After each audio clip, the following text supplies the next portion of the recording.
I had a game of Last Light that was 38 minutes start to finish, and it genuinely did not compromise on the 4X experience.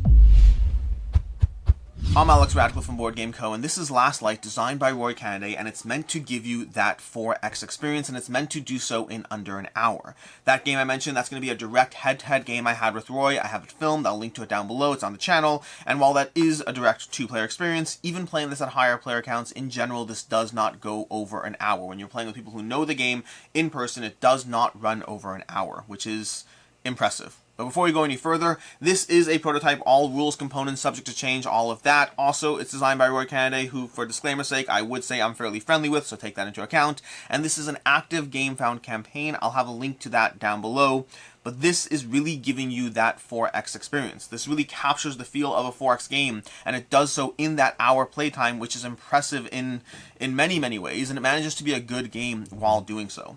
The core idea of 4X, exploit, expand, exterminate, explore. I'm never really certain what those X's are, but the core idea of the 4X game has those aspects built into it, and many games deliver on that experience in many different ways. We have Eclipse, we have Clash of Cultures, we have Twilight Imperium. I almost forgot to say that one, that's a big deal. There are a lot of games that manage to deliver an incredible experience, but one of the main downsides of a 4X game is that they generally run several hours to play, even on the shorter end. Which is why we occasionally see games pop up that promise you that 4X experience, but in a shorter playtime. And most of the time, they may be good games, and they often are good games, but they don't necessarily feel like 4X games for the most part. Or in some way, shape, or form, they really heavily compromise on what the experience is meant to bring to the table. And while Last Light does make compromises, we'll get to that, I think this is the best hybrid of a 4X experience that manages to play in a short playtime while really encapsulating that full feel. In the game, in Last Light, the core gameplay concept, the core idea of how you win the game, is to get to 20 light before the other players. You want to get to 20 light. That's the currency of how you're going to win ultimately, and you're doing so primarily by controlling planets or controlling these galaxies over here. So during the course of the game, you're going to try to expand, you're going to try to control these various planets, and then at given points, you'll play your card, you'll play your refresh card, and then you'll get light for having control of planets on the inner and outer rings of the galaxy. Additionally, you'll get light for destroying other players' ships, you'll get light for being in the center of the galaxy, and you'll get light for having enough text. There are a few ways you can get light, including your starting planetary achievement cards, which will give you specific planets you want to go for, and then you reveal this to show that you just got 2, 3, 4 light in the game. And so all these elements are intertwining to try to give you that idea. You're trying to strive to get that light, you're trying to go for that, and the core gameplay loop is simultaneous play. That's how it manages to have that hour length, because you're playing at the same time. You're going to take your hand of cards, and you're going to pick a card from your 6 cards over here, you're going to pick a single card, and you're going to do what that card says. Now, all players are doing this simultaneously. You play your card, I'm going to research, I'm going to do my own little thing, but you've done so at the same time. We're taking turns at the same time, which is how it manages to be fast as it goes, and then you resolve those cards at the same time for the most part. You don't have to worry what other players are doing. You do your card, you go ahead and do your trade, I'll do my research, you go ahead and build some ships, but then when it comes time to move, that's when there is a drop of turn order, because, well, moving in turn order does matter as you wander from location to location, as you play that single command card to move across the galaxy and start attacking others. Attacking others is fun, by the way. It's very, very fun. We can get into that later. But that's the core idea of the game. You play your cards, you continue playing cards, the cards go down, eventually you play a refresh card, and that's when you'll score for your control of the galaxy, as well as when you'll draw your other cards back up. Now, when all players have played their research cards, and your refresh card will now stay on the table. When all players have played their refresh card, you'll additionally get light for being in the center of the galaxy, and the galaxy will rotate at the same time. So the galaxy is going to start rotating, changing up the pattern of the board, changing up the way the galaxy is in play. So that whole element of, well, a fixed board, that doesn't happen in Last Light. It starts off a certain way, and it's continuously rotating as the game progresses. Your ships that you moved out, but you can safely retreat as needed, suddenly they're cut off from the rest of your planets, which could bring opportunities or downfall at the same time. Now, the 6 cards you're going to play, let's go through those in terms of how the game engine works. We have Research. Research is going to allow you to draw tech cards from the stack of tech cards. These are going to give you a variety of tech, civilization benefits, or ship benefits. You have your fleet of ships over here, and you can slot various upgrades into your fleet of ships in order to upgrade different types of ships. So it's going to give you both general benefits as well as specific benefits related to your fleet and building up your fleet. Additionally, you'll then be able to play your resources in order to actually pay for tech cards at the same time. So you're drawing tech cards, keeping some, and then paying for any tech cards you have in order to put them into play. That's your research card. From there, card number 2 is going to go into the mining card. Mining is going to allow you to gather resource for wherever you have mining constructs. These mining constructs, you're going to start the game with one. You're going to have the opportunity to build more. They're going to go on your center colony as well as onto various planets as you explore them, and that will allow you to mine from those planets, adding to your resources, whether points or whether more crystals, in order to go ahead and utilize those to pay for your research, to pay for your fleet, and all of that. Card number 3 is going to be construct. Speaking of paying for your fleet, card number 3 allows you to build ships in your colony sector. So in your colony at home, right here, not off into the distant galaxy, in your colony, you can build more ships. You pay the resources shown on your player board, you trade in those resources, and you build out ships. And additionally, you can build one construct on a planet that you control, or alternatively on your colony. So you can start building out those constructs to build your engine more and more. Then from there, we have trade. Trade's a bit of a get out of jail free card, allowing you to get resources you may not otherwise have access to. You get the opportunity to take 2 actions that involve either taking a basic blue resource or trading up into better and better resources. But the downside is you do have to choose an opponent to get a resource as well, so it's a bit of a, well, trade, as you might imagine. From there we have, well, let's skip refresh, we'll come back to that in a second. Card number 6 is command and the sequencing. The order of those cards is important when it comes to the strategy of the game, but let's focus on command for a second. Command lets you move all your ships up to your speed. Each ship has a given speed that you have on this board over here, and you want to move those ships up to their speed in order to move around the galaxy, in order to start taking over planets, in order to start engaging in combats. And that's the important next part of command, because the second part of command allows you to attack with your ships. Whether or not you move with them, anywhere you are, you get to attack with your ships, and other players do not get to attack back until they play their own command card, which is very important, very fun, and part of why this game incentivizes combat. And then lastly, we have refresh. Refresh pulls back all your cards and then allows you to claim light per outer planet, per inner planet, 2 light for each inner planet, 1 light for each outer planet, and then 1 light if you control 4 or more techs, giving you an incentive to continue building out the techs past the obvious benefits of the techs themselves. And those 6 cards make up the entire action system, the ecosystem of what Last Light is bringing to the table. Play a card, take an action, play a card, take an action, build a construct so you can go ahead and now mine more, build out more ships so you can spread out to the galaxy and build more constructs so you can mine more, grab a technology so you can move faster, start taking over other planets, play a refresh card to score light, rinse, repeat, and plan around how you're going to sequence those actions in order to ultimately win the game. Now, a few other things. As you wander around into these planets, you will start exploring various sectors over here. When you explore a planet, you'll go ahead and flip that over, and you'll take the associated benefit, plus it will define what that planet produces. So there's an explore benefit as you go around from location to location, whether or not you choose to control the planet. So you're going to have all of those to be mindful of. These asteroids over here are going to prevent exploration of moving around the board. You're going to have additional little bonuses in various empty sectors that you can go ahead and grab these and flip these, gaining light or resources or ships or things like that. And then combat has you rolling dice. Each of your ships will be rolling dice equal to their attack stat, and again, these are things you can modify, level up, or adjust. And then combat will have you either getting hits, getting misses, getting bursts, which is a hit plus a reroll of another die, and then getting the activation of your card's tech, because your ships have various techs involved, and you have the opportunity to activate one of your techs if you roll this symbol over here, which can be very impactful depending on what those techs bring to the table. And those techs bring a lot to the table. Anything from just pure civilization bonuses that give you a lot of ways to buff up your own civilization, or alternatively ship technologies that go into the top row, or ship modifications that go into the bottom row, all giving you different ways to power up your fleet, to move further, to attack better, to have more defense, different ways to telewarp across the galaxy. There's so many fun things you can do with that tech deck that gives you a little bit more of a twist, of a competitive advantage.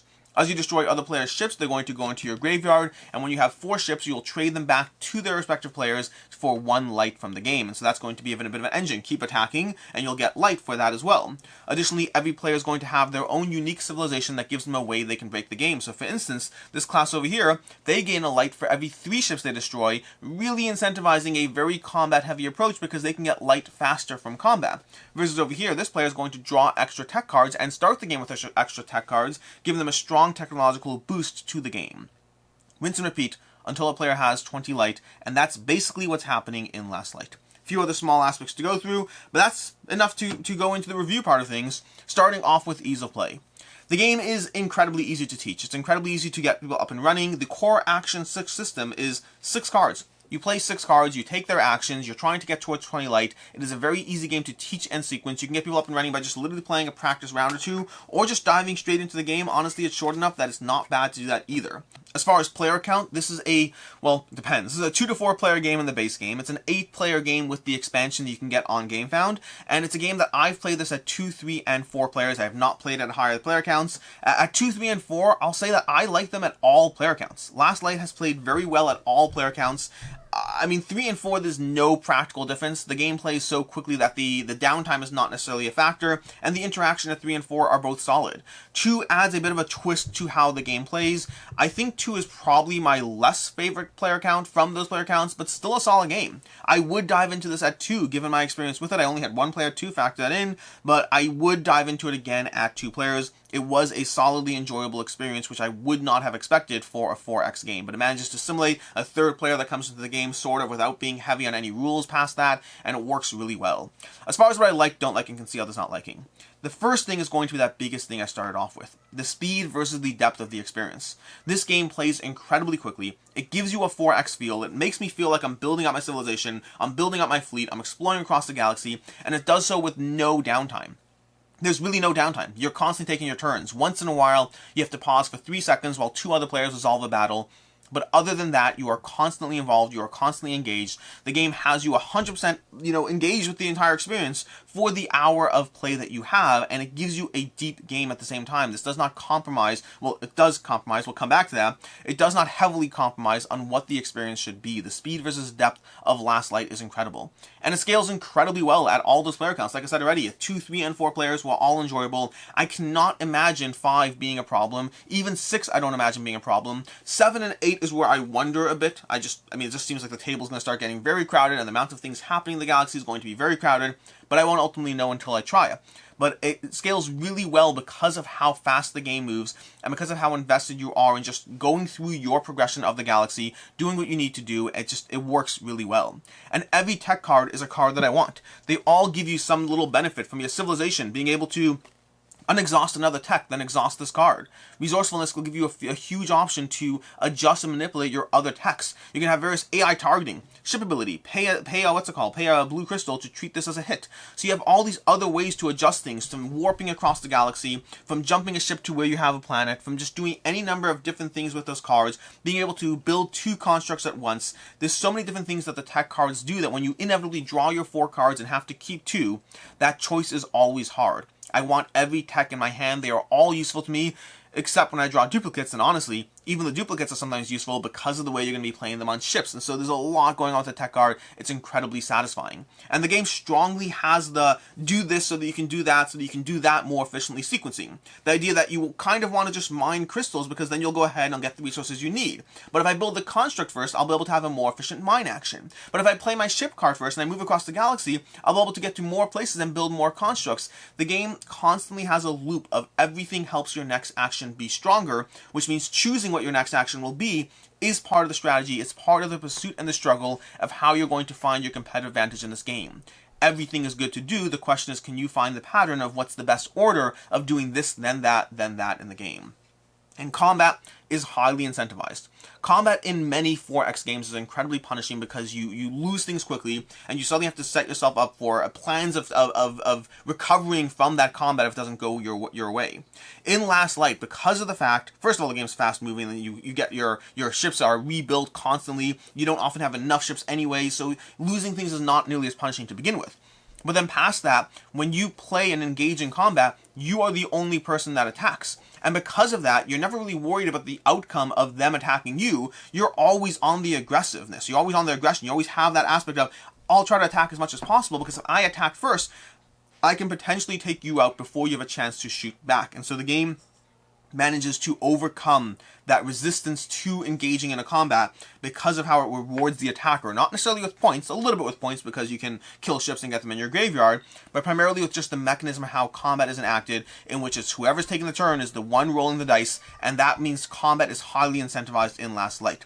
And it allows for the game in general allows for a lot of cleverly timed plays, the way you play your refresh card to get bonuses, the way you move across the galaxy, the way you try to take control, play a refresh card before anyone else expects it, pull all your cards back when all the refresh cards are done, immediately follow it up with another refresh card. There's a lot of timing things you can do in this game to get those extra points you need to drive home the win. There's a lot of fun things happening in this game, but there are two things that I do want to mention as far as things I don't like. The first thing is going to be that setup and tear down versus playtime is worth mentioning. The setup and tear down for Last Light is not that bad for context. Compared to any other game in this genre, it's a breeze. It's very, very easy. The downside is setup and tear down can easily be 10 to 15 minutes depending on how much stuff's going on, depending on what other players are helping you. And when you have a game that can last you 45 minutes, that ratio is worth mentioning. I still think Last Light is an excellent game, but when a quarter of my time playing it is spent on the setup and tear down, that almost makes the how fast and accessible the game is a little bit of a con. Now that does help a little bit if you're playing multiple games in a row. If you're playing 2, 3, 4 games in a row, resetting up and tear down is significantly less. But again, just almost worth mentioning only because of how otherwise quick this game is. And then secondly, and this one I don't know yet because I need more plays under my belt, but I do wonder what the long-term replayability of Last Light is. Those alien texts, the alien civs you have over there, that's going to keep giving you slight new ways to adjust and approach the game. But the core gameplay, I wonder how much this holds up after 15 plays, after 20 plays, after 25 plays. Will there be more tech cards, expansions, things to keep it interesting? Because of how simple and accessible the core gameplay loop is, it does have the potential downside that I wonder a drop what this game looks like in 20 plays. I'm not overly concerned about it. When I get to 20 plays, I'll worry about that, but it's worth mentioning a bit. I wonder a bit about the replayability aspect. As far as I can see others not liking, there's a bunch more things in that category. First of all, it's a 4X game. If you don't like 4X games, because of the length, this is accessible and easy to dive into. But if you don't like having your stuff stomped on at times, if you don't like having your progress in the galaxy restricted and pushed back by other players, that will happen in this game. You will have your ships destroyed. You will have your planets taken away from you. Your best plans may not come to fruition. The good news is it does so in an hour, so you can restart, reset, and jump into it again without signing up for a 4-hour-long experience where you're not having a good time. But if you don't like that stuff, this still has a drop of that baked into the DNA of a 4X game. And like I said already, it doesn't heavily compromise on what a 4X game is, and that comes with the downsides as well. Secondly, speaking of compromising, to hit that playtime, to hit that hour playtime of what a 4X game is, it inherently has to have a sacrifice. And the biggest sacrifice Last Light makes compared to other 4X games is the fact that to hit that hour playtime, you're just doing your thing, and you're not heavily focusing on what other players are doing. I say heavily because my experience playing Last Light has been that I kind of have a peripheral awareness of all the stuff that's happening. You're building your mind, you're kind of advancing across the galaxy, you just took my planet, I definitely noticed that. But I kind of have that peripheral knowledge as opposed to heavy knowledge. If I heavily want to understand what all other players at the table are doing, it means I have to be looking at you and your turns while focusing on my own turn, and that would slow down the entire game. This game, to a certain extent, is a little reminiscent of playing, Civ games online, playing Masters of Orion or Sid Meier's Civilization, playing one of those games and kind of having that fog of war element. I can kind of get a feel as you dance in and out of my troops and see what's going on, but I don't know the decisions you're making.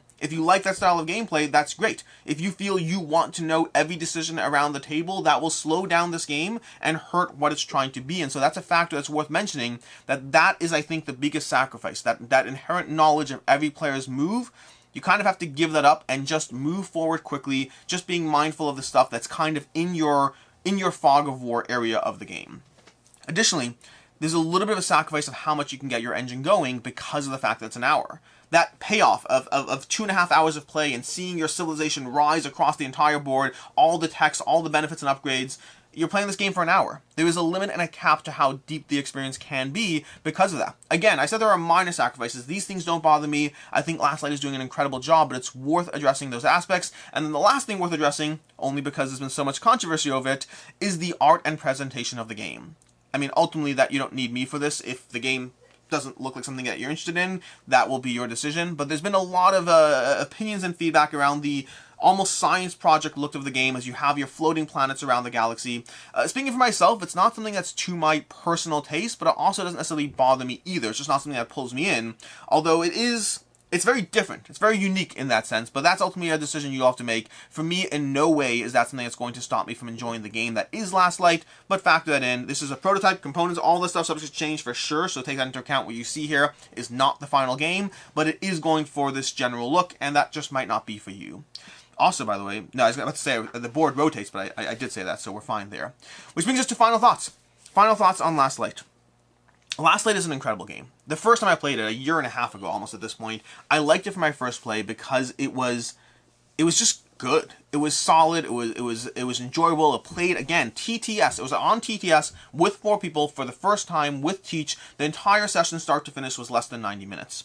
And since then, having played this in person and playing it again on TTS, this is a game that really does deliver in that under an hour playtime, and it is so satisfying to do so.